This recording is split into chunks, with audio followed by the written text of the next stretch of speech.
선교의 특권, 단기 선교의 특권이라는 제목으로 같이 말씀의 은혜를 나누고자 합니다. 코로나 이전에 저희 교회는 해마다 국내 단기 선교를 다녔습니다. 영광에, 전라도 영광에 2번 갔었고, 부산에도 갔었고, 고창에서도 갔었고, 증평에도 갔고, 그런 중에 코로나를 만나게 되었고, 한동안 선교를 나가지 못했습니다. 작년에 어느 정도 코로나가 풀리긴 했습니다만 완전히 풀리지 않은 상태에서 단기 선교를 하는 것이 좀 어려울 것 같아서 문을 좀 뒤에 닫아 주실래요? 네. 아이들이 지금 수영할 생각에 다 흥분해 있어가지고 얼마나 아이들이 행복한지 모르겠어요. 어, 그 어떻게 할 것인가에 대해서 함께 기도하고 고민하는 중에 이번에는 학생의 수련을 섬기자라고 하는 목표를 가지고 작년에 학생의 수련을 섬기게 되었습니다. 그리고 이제 다시금 저희가 선교를 나가려고 합니다. 우리의 선교의 강점은 모든 것을 다 쏟아 붓는 선교다라고 하는 겁니다. 최선을 다해서 할 수 있는 한 최고의 것들을 하나님 앞에 드리기 위해서 노력을 합니다.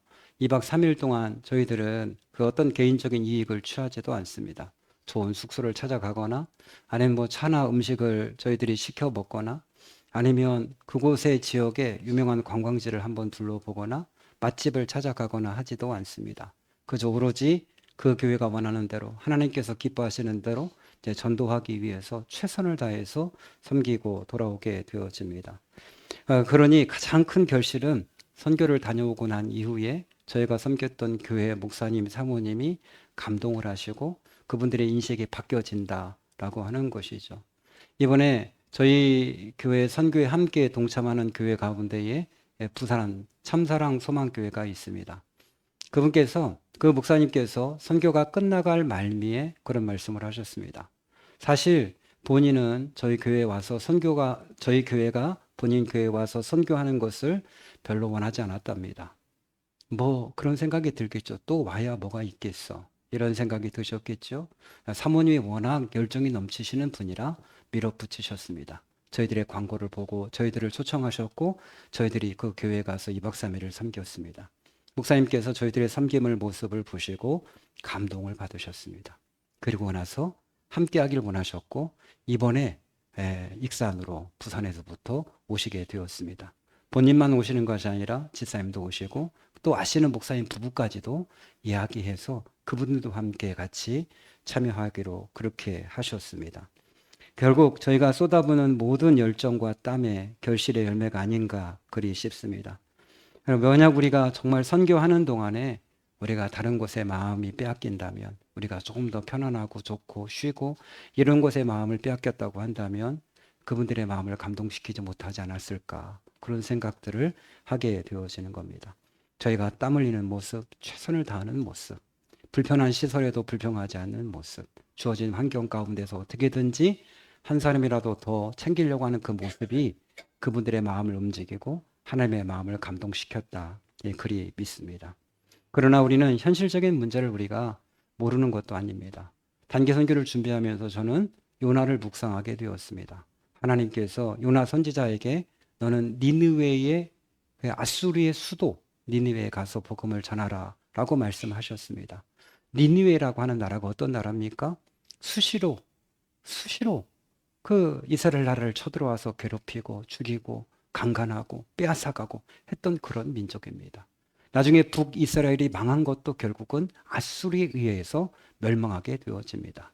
그런 나라 수도에 가서 복음을 전하라고 했을 때에 도저히 이것을 받아들일 수가 없었습니다.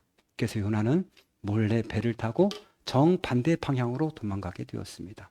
하나님께서 배에 풍랑을 일으키게 되어지고 그 바다에 큰 풍랑을 일으키고 결국 선원들이 견디고 견디다 못해서 결국은 요나를 바다에 던지고 하나님께서 큰 고래가 요나를 삼켰어. 요나가 그 속에서 3일 동안 회개하고 난 다음에 정신을 차려 보니까 그가 니느웨의 해변에 누워 있었습니다.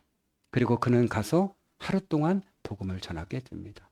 여러분, 우리도 역시 이 고민이 있다고 생각이 듭니다.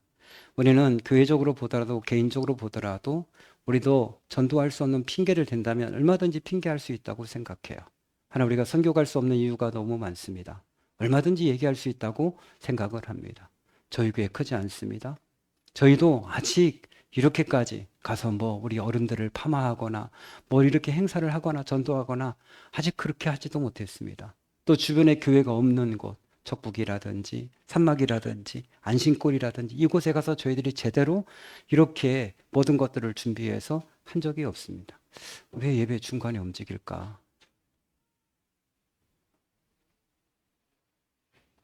그렇게 한 적이 없습니다. 이런 상황 가운데서 저희가 그곳에 간다고 하는 것 자체가 사실은 많이 부담이 되어지기도 합니다. 너희도 너희 마을도 그렇게 하지 못하잖아. 너희 주변에 있는 마을도 너희가 그렇게 섬기지 못하잖아. 너희가 언제 주변에 있는 마을에게 400만 원, 500만 원씩 투자하면서 그들을 섬겨봤어? 라고 하는 심적인 부담도 솔직히 있는 것은 사실입니다. 또한 개인적으로도 여러 가지 많은 요나가 겪었던 갈등들이 있지 않겠습니까? 무더운 여름, 아이들도 함께 가야 되고 모든 것이 모든 것들이 다 불편한 상황들이고 또 무엇보다도 계속해서 직장 생활 하시는 분들 또 야외에서 땀 흘리며 일하시는 분들은 쉬고 싶다라는 생각이 강하게 드는 시기이기도 합니다. 가장 뜨거운 그 시기에 좀 쉬었으면 어떨까라는 생각이 들기도 하는 그 시기에 저희들이 이 일을 하고 있는 겁니다. 여러분, 이 일을 통해서 하나님께서 구원받는 사람들이 있게 할 것이고 힘을 얻는 교회들이 있게 할 것이고 그 교회가 새로워질 것이고 우리에게도 큰 유익이 있을 것을 알기 때문에 하나님의 명령을 따라서 보이지 않지만 아직 잡히는 게 없지만 명령을 따라서 저희가 가게 되어지는 겁니다. 사실 단기 선교의 창시자는 예수님이셨습니다. 예수님이 12명을 부르시고 훈련하시고 그리고 그 제자들을 현장으로 파송하셨습니다. 그리고 난 다음에 또 70명을 모아서 제자로 삼으시고 훈련하신 다음에 또 둘씩 짝지어서 또 파송하셔서 훈련을 하셨습니다. 그리고 예수님이 또 보고를 들으시고 그렇게 하셨습니다.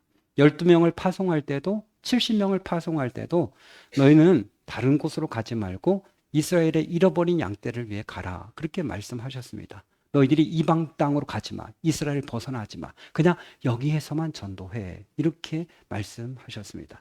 훈련의 지경을 고기로 한정하셨습니다. 그런데 이것은 훈련할 때의 모습이죠. 여러분, 훈련할 때는 부대를 벗어나면 안 되죠. 훈련할 때는 정해진 구역을 벗어나면 안 되죠. 그러나 실제로 전투가 벌어질 때는 어떡합니까? 적진에도 뛰어들고 그런 거 아닙니까? 마찬가지라는 거죠. 그들이 훈련할 때는 예수님께서 너희들 이스라엘의 잃어버린 양떼 외에 가면 안 돼 라고 말씀하셨지만 그 후에는 어떻게 했습니까? 유대와 사마리아와 땅끝까지 이르러 내 증인이 되라. 그렇게 말씀하셨고 결국 그들은 땅끝까지 이르러 복음의 증인이 되었습니다. 저희들은 지금 국내에 있는 지역을 가리지 않고 오라고 하는 곳이라면 그곳이 하나님이 보내신 곳이라고 한다면 갈등 속에서도 가고 있습니다. 그래서 부산도 가고 우리 전라남도도 가고 전라북도도 가고 어디든지 이번에도 역시 또 익산 전라북도로 또 가게 되어집니다. 그 지역에 상관없이 국내라면 어디든지 저희가 가려고 마음을 먹고 있습니다. 여기서 멈출 것인가? 그렇지 않겠구나. 하나님께서 국내 선교가 잘 이루어지게 되어진다면 이 힘으로 해외에서도 선교할 수 있도록 하나님께서 문을 여시겠구나 라는 마음이 들어요. 국내 선교는 국내 선교대로 하고 해외 선교는 또 해외 선교 팀으로 엮여서 가고 하면 좋겠구나. 우리에게 도움을 줄 수 있는 사람들은 대단히 많습니다. 우리 포천의 하늘소망교회 성도가 그렇게 많지 않습니다. 50명에서 100명? 100명은 되지 않고요. 그런데도 불구하고 매년마다 해외로 인도네시아도 가고 그때마다 선교사님들과 연결하면서 매년마다 해마다 선교를 떠납니다. 주로 떠나는 사람은 전 교인이 떠나는 거예요. 연세 드신 분들도 권사님들도 몸이 아픈 분들도 그런 결단을 하고 떠나는 거예요. 내가 이번 선교 가서 죽어도 좋습니다. 라고 하는 그 결단으로 떠났다 오는 거예요. 갔다 온 다음에 너무 큰 기쁨을 누리고 다음 선교를 기대하고 그리 하신다는 거예요. 저희들이 아직 경험이 부족하다고 한다면 그런 교회들의 도움을 받아서 우리도 섬길 수 있겠구나. 우리 아이들도 해외 선교를 수시로 보내고 그 어려운 사람들을 어떻게 도와야 될지 그날을 어떻게 섬겨야 될지를 꿈을 꾸게 되어진다면 아이들의 인생이 달라지지 않을까? 시야가 넓어지지 않을까? 그들이 생각하는 게 다르지 않을까? 적어도 핸드폰 속에 갇히고 게임 속에 갇혀서 사는 인생은 되지 않지 않을까라는 소망을 품어보게 됩니다. 단기 선교를 만드신 분은 우리 주님이시고 우리에게도 역시 이 단교 선교에 대한 기쁨과 또 특권이 무엇인지를 본문을 통해서 말씀하고 있습니다. 단교성의 특권을 세 가지로 얘기한다면 첫 번째는 추수의 일꾼으로 존귀하게 쓰임받을 수 있다라고 하는 거예요. 지금을 이야기하기를 대추수 시기다 그렇게 이야기합니다. 대추수 시기를 꼭 연도로 말한다면 예수님께서 오실 때부터 예수님께서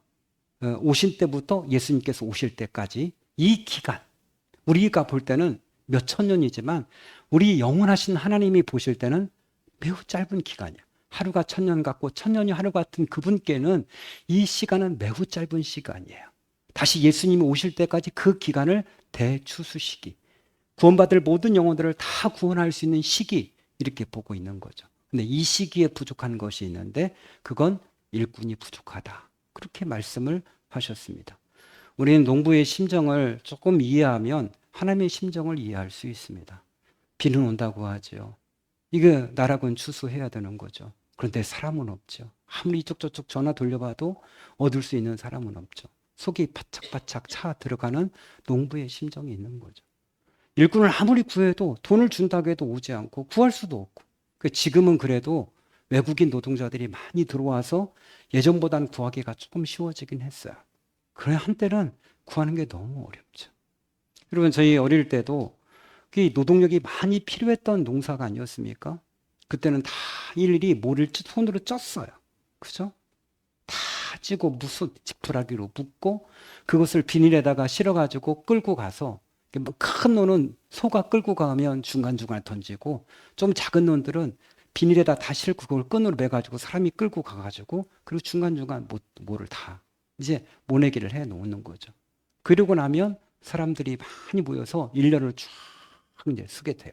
그 못줄을 이렇게 한 줄 찌고 옆으로 뛰는 거. 요건 점점점점 줄마다 이렇게 센치별로 표시가 빨간 표시가 있어요. 거기에다가 딱딱딱 찍어주는 거예요. 한쪽 분이 호루라기를 이렇게 심을 막 심으면 호루라기 다 끝나면 호루라기를 휙 부르면 양쪽에 있는 사람이 그 지점에다 다시 딱 이렇게 딱 옮겨주는 거예요. 그러면 그 사람들이 쭉 이렇게 심어가는 거예요. 그 뒤에서는 또 그 모를 그때그때 빼줄 건 빼주고 다시 넣어줄 건 넣어주고 하는 사람들이 뒤에서 붙어서 해주는 거. 인력이 많이 필요했던 시기예요. 전 초등학교였는데 불구하고 일로 와 네가 봇줄 잡아.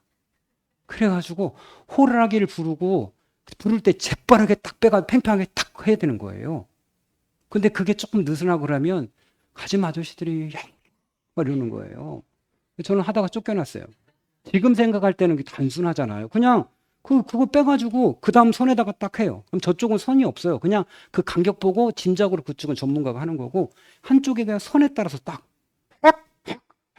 한데 이것도 참 쉽지 않습니다. 호흡이 탁탁 맞아야 되는데 심지어 초등학생에까지 그걸 시키고 어렸을 때 여러분도 해봤겠지만 뒤에서 모내기 많이 했습니다. 그거 못진 거 설명해주고 갖고라 막 갖다 주고 빼고 이거 막 했어요. 그 늦게 갖다 좀 빨리 갖고라 소리 지르고 그거 했어요. 일꾼이 없기 때문에 초등학생들도 다 들어가서 모내기 하고 그리 했단 말이죠. 여러분 농민에게 있어서 일꾼이 없을 때 사람이 없을 때 오는 그 속탄 것은 경험해보지 않은 사람은 모르는 거예요. 우리 하나님의 심정, 예수님의 심정이 바로 이렇다는 거죠. 추수할 사람들은 많은 거예요. 구원받을 사람들은 많은 거예요. 그러나 그곳에 갈 수 있는 사람이 없는 거예요. 이게 하나님의 답답함이죠. 그래서 추수한 곡식은 많지만 일꾼들이 없다는 거예요. 하나님 앞에 요청해도 이게 보낼 만한 사람이 있어야 보내는 거죠. 하나님 제발 도와줄 사람을 좀 보내주십시오. 우리와 함께 전도할 사람을 제발 좀 하나님 보내주십시오. 라고 사람들이 울부짖어 이쪽 저쪽에서 이 교회 저 교회에서 좀 함께 할 수 있는 동역할 수 있는 사람이 없습니까? 우리 교회에 와서 좀 한 번만 도와줄 사람이 없습니까? 외치는데도 불구하고 하나님이 봐도 보낼 만한 사람이 없는 거예요. 나중에 찾다 안 되니까 우리에게까지도 하나님께서 너네도 가라. 너네들도 가라 해서 하나님 우리에게도 감동을 주셔서 우리라도 가게 되었습니다. 만약에 여러분 일꾼이 넘쳐났다고 한다면 좋은 교회들, 큰 교회들, 잘하는 교회들이 전국에 있는 교회들을 다 하나져서 그렇게 섬겼다고 한다면 우리에게까지 기회가 안 왔겠죠. 그렇게 함에도 불구하고 사람이 없으니까 하나님께서 우리에게도 이 특권을 맡기셨다라고 하는 것이죠. 여러분, 이게 얼마나 우리에게서 큰 특권이 되겠습니까? 다니엘 12장 3절에 뭐라고 하셨어요? 많은 사람들을 옳은 대로 돌아오게 하는 자는 별과 같이 영원토록 빛날 것이다 까지 말씀하시면서 너희가 돌아오게 하라, 그렇게 말씀하셨습니다. 우리가 2박 3일 동안 할 수 있는 것이 무엇일까요? 하나님의 마음 가지고 하나님께서 우리를 보내셨으니 우리가 집집마다 가서 대문에 손 얹고 기도하고, 하나님이 이 가정이 선택한 가정이라면 하나님 돌아오게 해주십시오. 추수할 수 있도록 해주십시오. 기도하는 것 외에 우리의 이 작은 말로 하나님이 사랑하십니다, 예수 믿으셔야 됩니다, 이 말로 어떻게 그들을 변화시킬 수가 있겠어요? 하나님께서 우리를 도구로 사용하셔서 이 작은 한마디의 말로 인하여서 하나님이 그들을 추수하시는 거죠. 울자들을 하나님이 부르시고 구원하시고 천국 백성으로 만드는 것이겠죠. 여러분, 가장 존귀하고 아름다운 인생이 어떤 인생일까? 베스트셀러 가운데 야베스의 기도라는 책이 있습니다. 얇고 작아요. 여러분도 한때 다 읽으셨을 거예요. 이 야베스의 기도를 쓰신 분 브루스 윌킨스라고 하는 목사님이 쓰셨어요. 근데 이분이 이 책을 쓰고 나서도 가장 존귀한 인생이 무엇일까를 굉장히 많이 고민하셨어요. 어떤 것이 가장 존귀한 인생일까? 그러다 어느 날 이분이 짐을 다 정리하고 아프리카 선교사로 떠났습니다. 이분의 결론은 그거였습니다. 남은 인생 가운데 가장 존귀한 것은 내가 하나님의 일을 하는 것이다. 그는 그렇게 여기고 살았습니다. 여러분, 선교는 하나님께서 우리에게 주신 특권입니다. 고생할 수 있다는 것도 특권이고 땀 흘릴 수 있다는 것도 특권입니다. 우리가 험한 곳에서 살 수 있다는 것도, 이게 힘든 것이 하나님의 특권이라고 하는 사실. 왜? 하나님께서 기억하시는 것이고 하나님의 상을 주실 것을 믿기 때문에 그렇습니다. 여러분, 두 번째, 선교가 특권 이유는 하나님의 능력을 경험할 수 있기 때문에 그렇습니다. 오늘 보면 단기 선교를 70명이 다녀와서 우리 예수님께 보고를 합니다. 저희가 예수님의 이름을 불렀더니 귀신들이 떠나갑니다. 다른 곳에 보면 병든 자가 와 낫디다. 그러면서 그들이 흥분해서 이야기하는 거. 예수님의 이름이 이렇게 능력이 있습니다. 이렇게. 그들은 계속해서 예수님 앞에 강의를 들었어요. 그래서 그들은 예수님이 일하시는 것도 봤어요. 그런데 이게 얼마나 능력이 있는지를 몰랐던 거예요. 직접 현장에 가서 보니까 정말 그런 일들이 막 일어나는 거예요. 그건 우리 주님의 명령을 따라 가게 되어지면 하나님께서 다양한 방법을 통해서 세세하게 일하시는 것들을 선교 현장에서 우리가 보게 되어져요. 아, 하나님이 살아계시는구나. 하나님이 이렇게 역사하시고 이렇게 일하시는 거구나 라고 하는 것을 생생하게 보게 되어집니다. 여러분, 군인들은 아무리 훈련을 많이 받아도, 그러나 그것은 훈련병일 뿐이에요. 진짜 군인은 언제 증명되는 거죠? 전쟁터에 나갔을 때. 그죠? 5년, 10년 부대 안에서 총 쏘고 사격훈련하고 뭐 유격훈련하고 하는 것보다는 차라리 전쟁터에 가서 몇 번 구르면 그것이 더 훨씬 더 강력한 힘이 되어지는 거죠. 성도는 교회 안에서 힘을 발휘하는 게 아니죠. 성도는 언제 하나님의 능력을 경험합니까? 필드에 나갔을 때, 현장에 나갔을 때, 그때서야 비로소 아, 우리가 하나님의 사람이구나 라고 하는 걸 경험하게 되어지는 거죠. 전체 기도하면 귀신이 쫓겨나가기도 하고 하나님 병든 자를 고치기도 하고 그래. 우리나라는 잘 믿지 않아서 이게 덜 나타나는데 아직도 어려운 나라들은 진짜 역사. 우리 예전에 우리 이상희 집사도 몽골에 다녀왔습니다만 그냥 전도사들이 가서 집회해도 병든 자가 고침 받는 거예요. 기도만 해도 낫는 거예요. 이렇게 우리도 순수한 마음으로 전하고 아픈 분들을 위해 기도하면 교회에서는 안 나타나는데 거긴 나타나요. 한국에 있는 목사님들이 환장한 거예요. 해외에 가면 막 기적이 팡팡 일어나는데 국내에 와서 이제 철야 기도를 하고서 막 이제 그 힘으로 하는데 아무도 안 나서. 그래 또 해외로 가서 또 실험해. 다 나서. 그러니까 국내에 와서 또 막 해. 기적이 안 일어나. 왜 그런가 막 이러면서 회의감에 빠지고 나중에 그냥 선교사로 가버리는 분들이 되게 많아요. 이 하나님의 능력을 경험할 수 있는 것은 선교지구나 해가지고 그 어려운 것을 버리고 다시 선교지로 가요. 여러분, 지구촌교회 이동호 목사님이 담임 목사님이셨죠? 그 후대에 오신 분은 선교사님이셨어요. 근데 5년 하시고 다시 아프리카로 가셨어요. 그분이 아프리카 가면서 마지막 했던 설교를 제가 들으면서 굉장히 감동적이었어요. 이 큰 교회로 다시 올 때는 사람들한테 그렇게 얘기했대요. 하나님의 뜻으로. 그랬더니 사람들이 뭐 이 좋은 교회 오면서 무슨 하나님의 뜻이냐 그렇게 얘기했대요. 근데 그분이 그렇게 얘기했대요. 제가 더 어려운 교회, 어려운 쪽으로 갈 때도 저는 하나님의 뜻대로 움직일 겁니다. 그 아프리카 갈 때 정말 하나님이 저를 다시 아프리카로 보내십니다. 그 여러분 몇만 명 되는 교회 자리를 내려놓고 간다고 하는 것이 쉽습니까? 그걸 내려놓고 아프리카로 다시 가셨어요.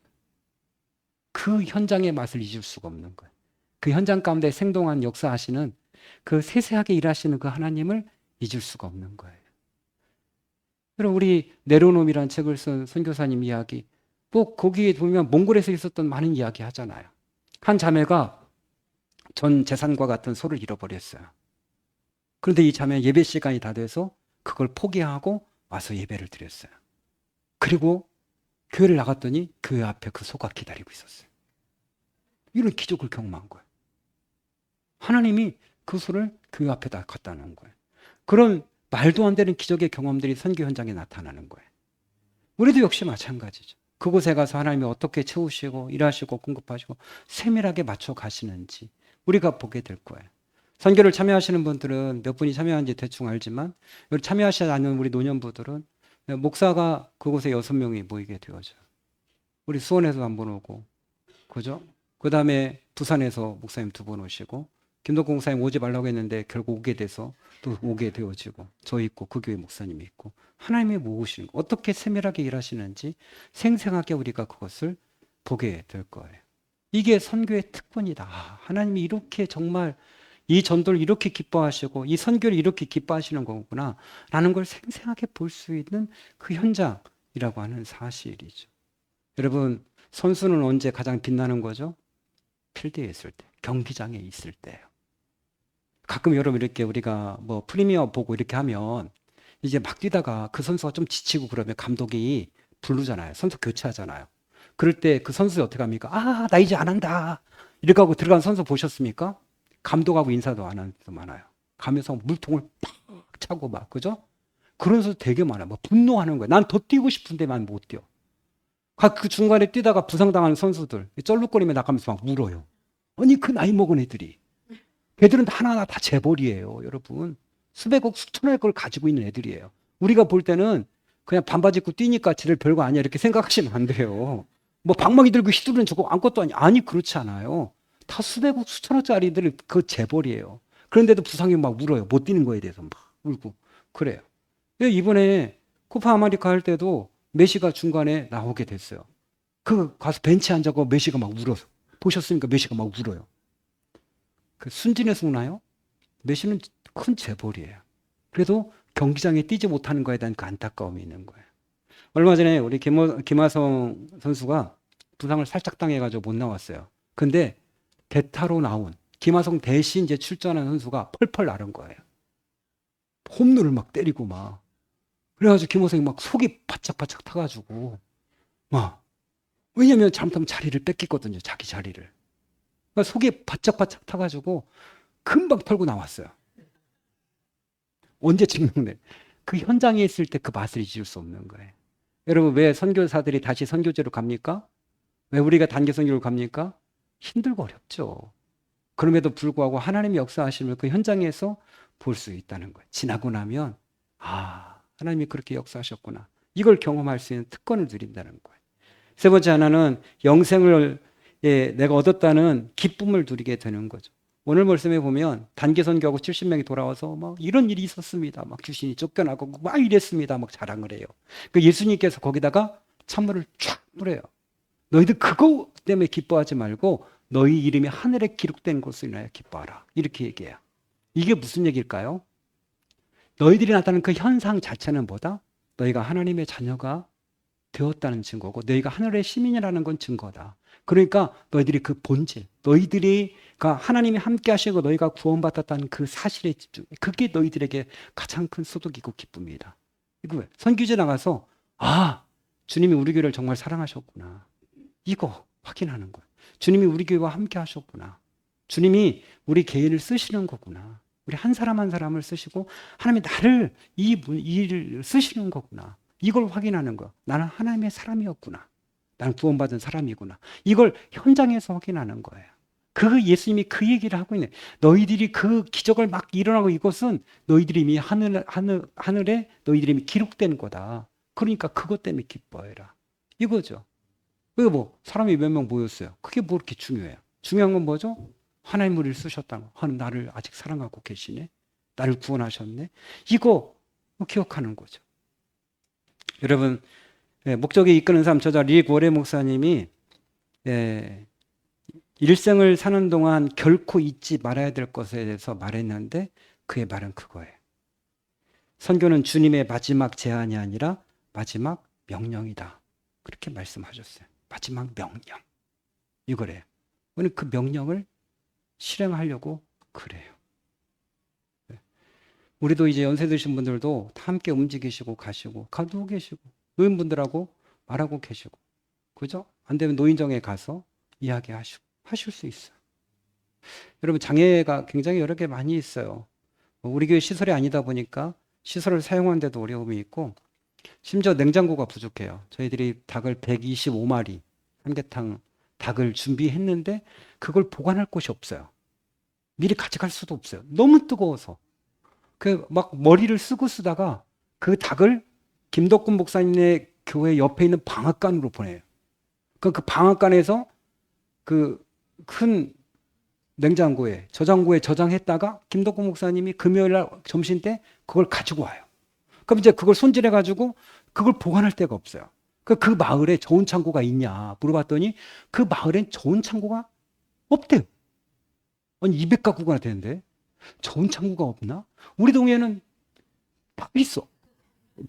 참 이것도 유행인가요? 그죠? 우리 동네 웬만하면 트랙터도 다 있어. 그것도 참 신기하고요. 우리 동네는 정말 부유해요. 왜 저온 창고가 없나? 그래서 할 수 없어서 냉장고도 가져가기로 했어요. 우리 박성두님이 트럭을 운행해서 그 테이블 냉장고를 거기다 싣고서 가지고 가서 닭을 다 손질해서 그 냉장고 테이블 냉장고 속에다 보관했다가 그래서 이 잔치를 하기로까지. 야, 창조적으로 하나님 역사하시는구나. 그 테이블 냉장고 그거 작년부터 계속 필요하신 목사님 가져가시라고. 근데 정말 욕심을 나는데 둘 데가 없는 거예요. 둘 데가. 그 집에 우리 정관님 집에 방문해보다 저거 내 건데.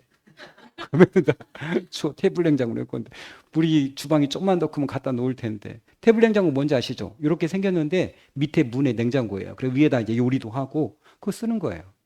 그게 테이블 냉장고예요. 그러니까 밑에는 냉장고고 위는 테이블이에요. 그게 테이블 냉장고거든요. 근데 어떡하나? 이걸 도대체 어떻게 해야 되나? 그 어디 나온 아이디어는 우리가 그 고창에다 그냥 닭을 놔두고 금요일 저녁에 닭을 손질할 팀을 보내서 고창에 가서 1시간 차 타고 가서 거기서 손질을 하고 거기서 잠을 자고 그리고 토요일 아침에 그 닭을 다시 가지고 와서 요리를 하자. 이렇게까지 얘기가 된 거예요. 그것도 여러분 고창에 보내는 것도 엄청 힘들었어요. 김 목사님 그때 없어가지고 이걸 자기는 받을 수가 없다. 그러면 자기가 문경에 있으니까 문경으로 닭을 쏴라. 그 문경에서 갖고 있다. 그랬더니 또 뭐 문경에 알아봤더니 문경엔 또 그만한 냉장고가 없다. 그래서 또 막 고민하더니 그러면 방앗간으로 쏴라. 그러니 이제 주소지 바꿔 다시 방앗간으로. 방앗간 아저씨가 받아준다. 그 다행히 방앗간서 받아서 그걸 다시 부산에 있는 닭이 고창에 왔다가 고창에서 다시 이제 우리 익산으로 오게 되어지고 냉장고가 없어서 이걸 어떻게 해야 되나 뭐 이렇게 고민을 하고 그러다가 하나님께서 번뜩 테이블 냉장고를 떠오르게 하시고 그렇게 일하게 하셨어요. 야, 참 오묘하다, 신비하다 이런 생각을 해요. 여러분 하나님께서 어떻게 하나하나 세심하게 일할지를 우리가 이번 기회에 확인하게 될 거고 여러분 삶 가운데도 놀라운 축복을 경험하게 될 줄로 믿습니다. 우리 함께 같이 찬송하시겠습니다. 우리 온 세상 위하여 나 복음 전하리 우리